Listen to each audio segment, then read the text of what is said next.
చూడటానికి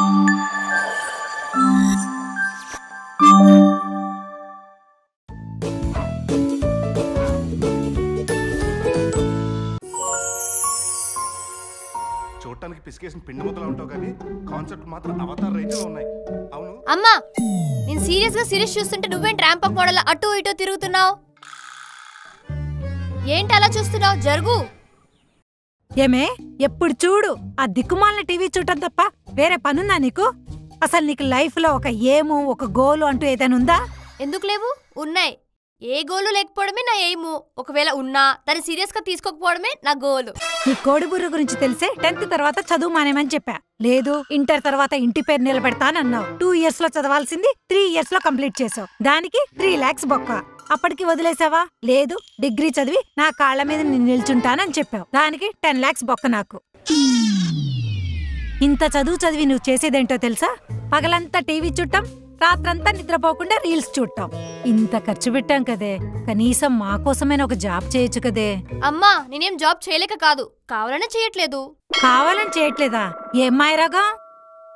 ఒకవేళ నేను జాబ్ చేసిన అనుకో, మన ఫ్యామిలీ ఒకటే బతుకుతుంది. అది నేను చేయలేదనుకో, నా వల్ల ఎన్నో ఫ్యామిలీస్ బతుకుతాయమ్మా. ఇదేం లాజిక్? దిక్కుమాల లాజిక్. చెప్తా విను. నేను రోజంతా టీవీ చూస్తాను కాబట్టి కరెంట్ బిల్ ఎక్కువ వస్తుంది. దానివల్ల గవర్నమెంట్ కి ఎక్స్ట్రా ఇన్కమ్. టీవీ చూసి అలసిపోతా కాబట్టి afternoon Swiggy, night Zomato order పెడతా కాబట్టి డెలివరీ బాయ్స్ దానివల్ల బ్రతుకుతున్నారు. తినింది అరిగిందనుకో రెస్టారెంట్ వాళ్ళు, అరగలేదనుకో హాస్పిటల్ వాళ్ళు నా వల్లే బ్రతుకుతున్నారమ్మా. అంతేకాదు, బయటకు రాను కాబట్టి నో సౌండ్ పొల్యూషన్, స్కూటీ తీయను కాబట్టి నో ఎయిర్ పొల్యూషన్, స్నానం చేయను కాబట్టి వాటర్ వేస్టేజ్ కూడా అవ్వదమ్మా. అంతెందుకు, బద్ధకంతో బెట్టు దిగను కాబట్టి లావ్ అయిపోతాను. స్లిమ్ అవడానికి జిమ్కి వెళ్తాను. జిమ్ వాళ్ళు నా వల్ల బతుకుతున్నారు. చూసావమ్మా నా వల్ల ఎన్ని ఫ్యామిలీస్ బతుకుతున్నాయో? దీన్ని మించిన సాటిస్ఫాక్షన్ ఏ జాబ్ లో ఉంటుందో చెప్పమ్మా. ఏంటలా చూస్తున్నావు? చెప్పు. నీ బద్ధకాన్ని కూడా ఇంత గొప్పగా ఫీల్ అవుతున్నావు చూడు, దానికి చెప్పాలి హ్యాట్స్ ఆఫ్. ఇప్పుడు కాదే, నీకు రేపు పెళ్ళాక తెలుస్తుంది. నిన్నే మేనేజ్ చేస్తా, వచ్చేవాడిని మేనేజ్ చేయలేనా? వాడిని మేనేజ్ చేయటం కాదే, మీ అత్తగారిని మేనేజ్ చేయి, అప్పుడు తెలుస్తుంది నీకు. చాలా మందిని చూసా, మా అత్త ఒక లెక్క. నేను చూస్తా.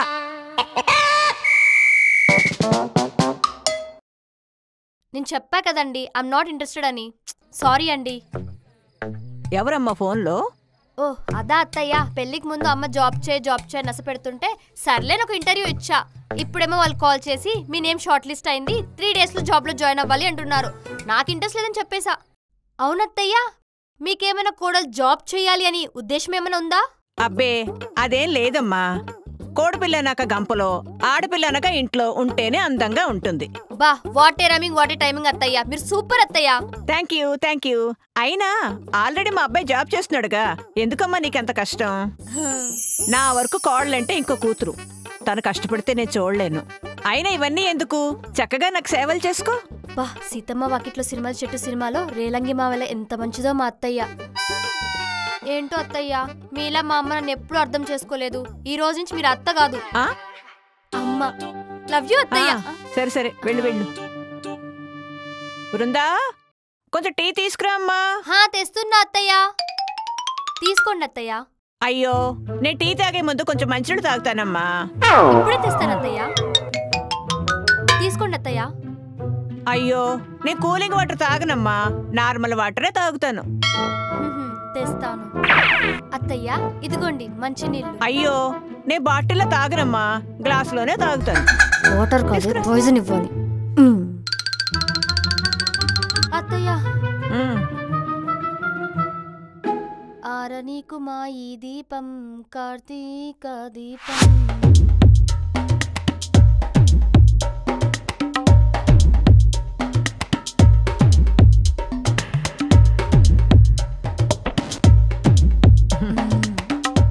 ఎలా అడగాలి? అడిగేద్దాం. అత్తయ్యా.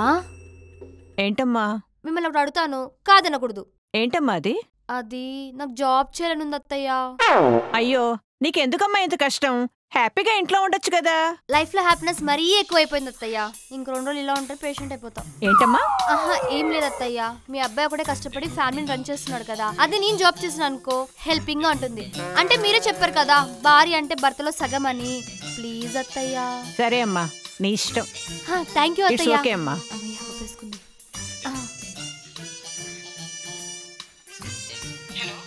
హలో, అది లాస్ట్ టైం జాబ్ లో జాయిన్ అవ్వమన్నారు కదా, ఎప్పుడు జాయిన్ అవ్వమంటారు? సారీ అండి, మీరు జాబ్ వద్దన్నారని వేరే వాళ్ళకి ఇచ్చేసాం. హలో హలో హలో, ఛీ, బృందా కొంచెం టీ తీసుకురా అమ్మా. ఇవిడికి ఎప్పుడు తిండిగోలే. వస్తున్నా అత్తయ్య.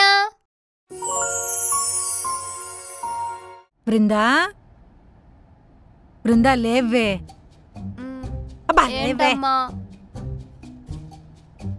టైం ఎంతమ్మా? 4 అయిందిరా. ఏమ్మా బెనిఫిట్ షోకి టికెట్స్ మనం బుక్ చేసావా? అయినా ఇప్పుడు సినిమాలు ఏం లేవే. సినిమా కాదే, ఈరోజు వరలక్ష్మి వ్రతం. లేచి స్నానం చేయి, పూజ చేద్దాం. నేనెందుకమ్మా? మంచి మొగుడు రావాలని. మంచి మొగులు రారమ్మా, వచ్చే వాళ్ళే మనం మంచిగా మార్చుకోవాలి. దానికి టాలెంట్ కావాలి. మనలో కావాల్సినంత టాలెంట్ ఉంది. నువ్వు పో. మొగుడిని ఎలానే మార్చుకోవచ్చు, అత్తగారితో అంత ఈజీ కాదు. ఆడదానికి ఆడదే శత్రువు అని ఊరికే అంటారా? అవునే, ఇప్పుడు నువ్వే నాకు పెద్ద శత్రువు. నా విలువ ఇప్పుడు కాదే, రేపు పెళ్ళయ్యాక తెలుస్తుంది. అమ్మా, నాకు డౌట్. ఏంటే? ఇప్పుడు ఇండియాలో ఉండే వాళ్ళందరూ ఈ పూజ చేసుకుంటారా? అంటే ఇండియాలో కోట్ల మంది ఉంటారు. ఈ కోట్ల మంది పూజ చేసుకుంటే కోట్ల మందికి ఒక కోరిక, అంటే కోట్ల కోరికలు. మన మనుషులం కాబట్టి ఒక కోరికతో ఆగం. అవి డబుల్ అవ్వచ్చు, ట్రిపుల్ అవ్వచ్చు. ఇన్ని కోరికల మధ్యలో నా కోరిక మంచి మొగుడు రావాలి, మంచి అత్త రావాలి. అది షార్ట్ లిస్ట్ అయ్యేలోపు నా పిల్లలకి పెళ్లిళ్ళు కూడా అయిపోతాయమ్మా. కాబట్టి ఇప్పుడు నువ్వు వెళ్ళి పూజ చేసుకో, నేను మళ్ళీ వచ్చి ప్రసాదం తింటానమ్మా. త్వరగా పెళ్లి చేయాలి, అప్పుడుగా చేసుకుంటాను. నువ్వు అత్త రిమోట్. అత్త ఆకలేదు, నువ్వు వంట చెయ్యి. అలాగేనమ్మా. అత్త వాటర్. ఎంతసేపు? ఇదిగో అమ్మా. అత్త తలనొప్పి అవుతుంది, నొక్కు. నిన్ను అత్త. అమ్మో, ఈ తింగర్ది చేసినా చేస్తుంది. అసలు ఏం చేస్తుందో వెళ్ళి చూసొద్దాం. ఈవిడెందుకు ఎలా వస్తోంది? రండి వదినా, బాగున్నారా? బాగున్నానండి. కూర్చోండి కూర్చోండి. బృందా, మీ అమ్మగారు వచ్చారు. ఏంటదినా ఇలా వచ్చారు? వరలక్ష్మి వ్రతం కదండి, తాంబూలం ఇచ్చి వెళ్దామని. పనిలో పని మిమ్మల్ని అల్లుడు గారిని చూసి వెళ్దామని. ఈవిడ ఆకు ఒక్క ఇవ్వడానికి ఎంత దూరం రాకపోతే ఏమో. వదినా, ఎందుకే ఫార్మాలిటీస్ వదినా? బృందా, మీ అమ్మగారు వచ్చారా? వస్తున్నా అత్తయ్య. అందరూ బాగున్నారా? అన్నయ్య గారు వెళ్ళొస్తాను. బాగున్నావా అమ్మా? బాగున్నాను రా, నువ్వెలా ఉన్నావు? నేను చాలా బాగున్నానమ్మా. మీ అమ్మగారు ఎండను పడొచ్చారు, వేడివేడిగా కాఫీ తీసుకురా. ఎండను పడితే కాఫీ ఉంటుంది. కాఫీ ఏం వద్దులేరా, చల్లటి నీళ్లు తీసుకునిరా. సరే అమ్మా, ఇప్పుడే వస్తాను. ఇదిగో అమ్మా. అమ్మ పొయ్యి మీద పాలు పెట్టను, ఇప్పుడే వస్తానే, మాట్లాడుతుండు.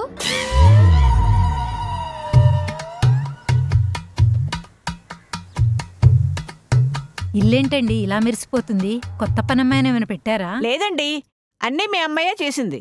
ఏంటి, మా అమ్మయ్యా? అమ్మ ఇదిగో స్వీట్ తీసుకో. ఇప్పుడు ఇవన్నీ ఎందుకురా?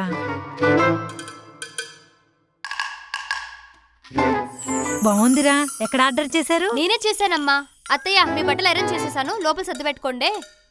ఇప్పుడే వస్తాను వదినా. ఏంటమ్మా వదులుతున్నావ్? ఆహా, ఏంటి? మీ అత్త నీకు వాతలేమైనా పెట్టిందా అని చూస్తున్నాను. మా అత్త నాకెందుకు వార్తలు పెడుతుందమ్మా? పెళ్లికి ముందు కుక్కర్ ఆఫ్ చేయమంటేనే వేషాలేసేదానివి. ఇప్పుడేంటి మాస్టర్ చెఫ్ లో పోటీ పడుతున్నట్టు తెగ పని చేసేస్తున్నావు? మన ఇంట్లో పనులు మనం చేసుకోవడంలో తప్పేముందమ్మా? అవునా? రేపు పని కాగానే ఇంటికి వచ్చేసి. ఏమ్మా, రీల్స్ చేసుకుందామా? లేదు, పని చేయడానికి. నేనెందుకు చేయాలి? మన పని మనం చేసుకోవడంలో తప్పేముంది?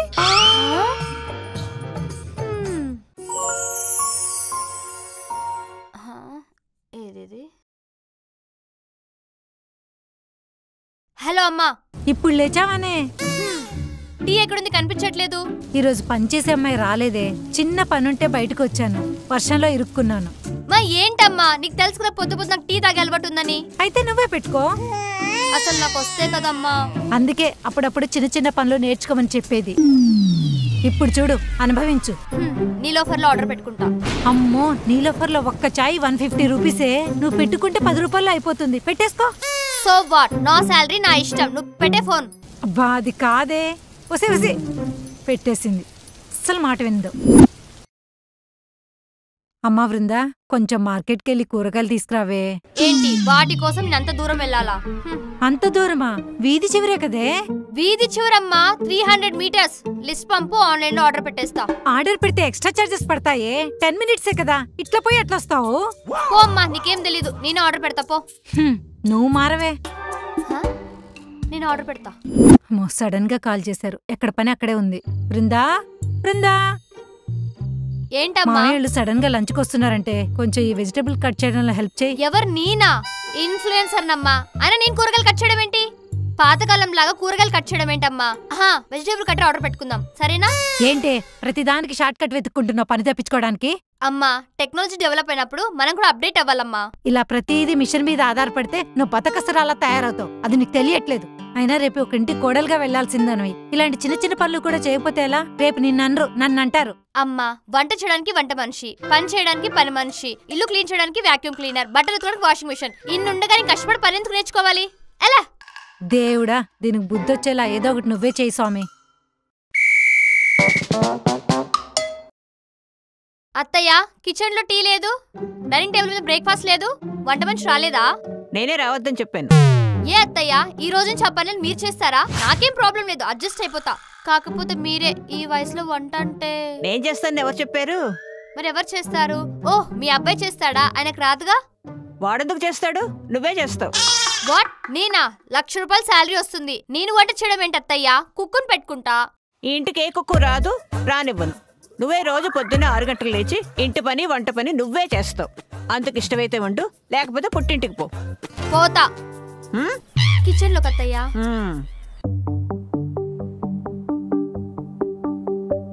ఏంటమ్మా ఒక్కతివే కూర్చున్నావు?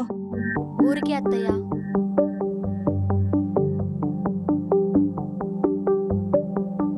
అంతా బాగానే ఉంది కదమ్మా? అంతా బానే ఉంది అత్తయ్య. నన్నేమైనా అడగాలనుకుంటున్నావా? అట్లాంటిదేం లేదు అత్తయ్య. నీ బాధ ఏంటో నాకు తెలుసమ్మా. కాలు కింద పెట్టకుండా కష్టపడకుండా పెరిగాను, మా అత్త ఏంటి ఇన్ని పనులు చెప్తోంది అనుకుంటున్నావా? నేనేం చేసినా నీ గురించే అమ్మా. అర్థం కాలేదా? చూడమ్మా, ఇంట్లో వంట మనిషిని పెట్టుకునే స్తోమత లేక కాదు పెట్టుకోనిది. కష్టపడి ఇంటికొచ్చిన మొగుడికి వండి పెట్టిందనే సాటిస్ఫాక్షను, వండిన వంట బాగుందని మెచ్చుకుంటే భార్యకొచ్చే హ్యాపీనెస్, ఇవి ఆర్డర్ పెట్టుకుంటే వస్తుందా? ఈ రోజుల్లో భార్యాభర్తలు విడిపోవడానికి కారణం ఏంటో తెలుసా? కమ్యూనికేషన్ సరిగ్గా లేకపోవడం. అరే, వంట చేయడానికి వంట మనిషి, పని చేయడానికి పని మనిషి, ఇలా ప్రతి పనిలోనూ మూడో మనిషి వస్తే ఎలా? ఒకరు కూరలు కట్ చేస్తూ ఒకరు వంట చేస్తూ ఉంటే వాళ్ళ మధ్య కమ్యూనికేషన్ పెరుగుతుంది. పడుకునేటప్పుడు ఫోన్లు చూస్తూ కూర్చోకుండా ఒకరి చేతులు ఒకరు పట్టుకుని కష్టసుఖాలు మాట్లాడుకుంటూ ఉంటే వాళ్ళ మధ్య అండర్స్టాండింగ్ పెరుగుతుంది. ఇలా ప్రతి పని చేసుకోవడం వల్ల వాళ్ళ మధ్య బాండింగ్ పెరుగుతుంది, రిలేషన్షిప్ స్ట్రాంగ్ అవుతుంది. ఇలా బాండింగ్ లేకే భార్యాభర్తల మధ్య డైవర్స్ ఎక్కువ అవుతున్నాయి. ఇలాంటి పరిస్థితి నీకు రాకూడదనే ఇలా చేస్తున్నానమ్మా. నిన్నేమైనా ఇబ్బంది పెట్టుంటే నన్ను క్షమించమ్మా. మీరు కాదత్తయ్య, నేనే మిమ్మల్ని ఇబ్బంది పెట్టాను. నేనే మిమ్మల్ని క్షమాపణ అడగాలి. సారీ అత్తయ్య. ఎన్ని రోజులు మీరు ఆ పంచే ఈ పంచే అంటుంటే నాకు టార్చర్లా అనిపించింది. కానీ మా హ్యాపీనెస్ గురించి ఆలోచించి చెప్పారని అనుకోలేదు అత్తయ్య. సారీ. పర్వాలేదమ్మా, నువ్వు చిన్నపిల్లవి, నీకన్నీ తెలియాలని ఇలా చేశాను, కానీ నిన్ను కష్టపెట్టాలని కాదమ్మా. థ్యాంక్ యూ అత్తయ్య. ఇంక నుంచి మీరు చెప్పినట్టే వింటాను. థ్యాంక్ యూ అత్తయ్య. మీరు నిజంగా అత్త కాదు, అమ్మ. నేనేమంటా అంటే, నువ్వు వరి ఏం కాకు. దీని గురించి నువ్వు బాధపడతావు చెప్పు. నీకోటి చెప్పాలా? తిట్టించుకొని నవ్వుతావేంట్రా? చూడరా, నాకు కలర్ వస్తుంది.